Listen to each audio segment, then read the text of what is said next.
आज की यह वीडियो बहुत ही रहस्यमयी और गढ़ ज्ञान से भरी है। गरुड़ पुराण के अनुसार जब कोई व्यक्ति इस दुनिया को छोड़ता है तो उसकी आत्मा उस पहली रात में किन रहस्यों से गुजरती है, कैसा अनुभव होता है और कौन उसके पास आता है, यह सब जानना हर किसी के लिए ज़रूरी है। लेकिन ध्यान रखिए, जो भी इस वीडियो को पूरी श्रद्धा से अंत तक देखता है उसे भगवान विष्णु की विशेष कृपा प्राप्त होती है। और अगर आप भी भगवान विष्णु के सच्चे भक्त हैं तो इस वीडियो को अभी लाइक करें ताकि हमें भी पता चल सके कि हमारे साथ कितने भक्त जुड़े हैं।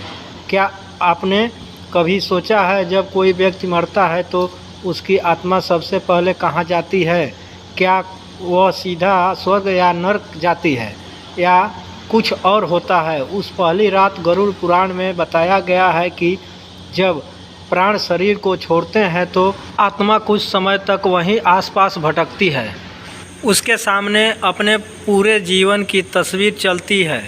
उसने क्या अच्छा किया, क्या बुरा किया, किसे दुख दिया, कब झूठ बोला और कब प्रेम से किसी की मदद की। आत्मा जैसे ही शरीर से अलग होती है उसे एक अजीब सा डर और खालीपन महसूस होता है, क्योंकि अब उसके पास ना शरीर होता है, ना बोलने की ताकत, ना खाने की इच्छा, ना कुछ पकड़ने का सामर्थ्य। घर में लोग 100 के पास बैठकर रो रहे होते हैं लेकिन आत्मा वहीं खड़ी सब देख रही होती है। वह चीखना चाहती है, मैं जिंदा हूँ, मैं यहाँ हूँ, लेकिन कोई उसे सुन नहीं सकता। अब आत्मा की अगली यात्रा शुरू होती है। गरुड़ पुराण कहता है पहली रात को आत्मा को यमदूतों के दर्शन होते हैं। कुछ आत्माओं को यहाँ यमदूत बहुत डरावने लगते हैं। उनका शरीर काला, आंखें जलती हुई, हाथों में रस्सी और गाधा होती है। लेकिन जिन लोगों ने जीवन में अच्छे कर्म किए होते हैं उन्हें यमदूत नहीं डराते, बल्कि वह शांति से कहते हैं तुम्हारी यात्रा शुरू होने वाली है, तैयार रहो। उसके बाद आत्मा को दिखाया जाता है एक रास्ता। यह रास्ता कोई साधारण मार्ग नहीं होता है, यह होता है विचित्र अंधेरा, कभी जलता हुआ, कभी बर्फ़ की तरह ठंडा और कभी कहीं कांटों से भरा। और आत्मा को बिना शरीर के पैदल इस मार्ग पर चलना पड़ता है। अगर उसने पाप किए हैं तो वह कांटे उसके सूक्ष्म शरीर को चुभते हैं और हर चुभन के साथ उसे उसकी बुराइयां याद आती है। लेकिन जिसने पुण्य किए हो उसे रास्ते में देवदूत मिलते हैं जो उसे पुष्प वर्षा से मार्ग दिखाते हैं। पहली रात का सबसे रहस्यमयी पल रात के अंतिम पहर में जब सारे लोग गहरी नींद में होते हैं तब आत्मा को अपने शरीर से जुड़ाव सबसे ज़्यादा होता है। वह अपने परिवार को, अपने बच्चों को, अपने घर को देखती है और सोचती है काश मुझे थोड़ा समय और मिलता। लेकिन समय अब उसके हाथ में नहीं होता है, उसे जाना ही होता है।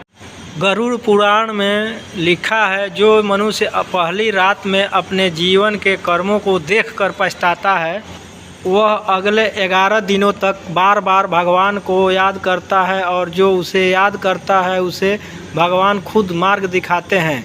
इसलिए सनातन धर्म में कहते हैं मृत्यु के बाद की रात को हल्का मत समझो। उस रात आत्मा बहुत संवेदनशील होती है और हमारे द्वारा किया गया श्राद्ध, मंत्रोच्चार और दीपदान उस आत्मा को शक्ति देता है। इसलिए जब कभी भी आपके किसी अपने की मृत्यु हो तो पहली रात को दीपक जलाएं, भगवान विष्णु का नाम लें और आत्मा के लिए शांति पाठ करें। दोस्तों, यह शरीर नश्वर है, आत्मा अमर है और मृत्यु एक अंत नहीं बल्कि एक नई यात्रा की शुरुआत है। अगर आपने आज की यह रहस्यमय बात सीखी हो तो नीचे कमेंट करें जय श्री विष्णु, ताकि हम जान सकें कि आप तक यह ज्ञान पहुंचा। और अगर आपको यह वीडियो अच्छा लगा हो तो लाइक ज़रूर करें, शेयर करें अपने परिवार को और दोस्तों के साथ, और सब्सक्राइब करें हमारे चैनल को। जय श्री हरि।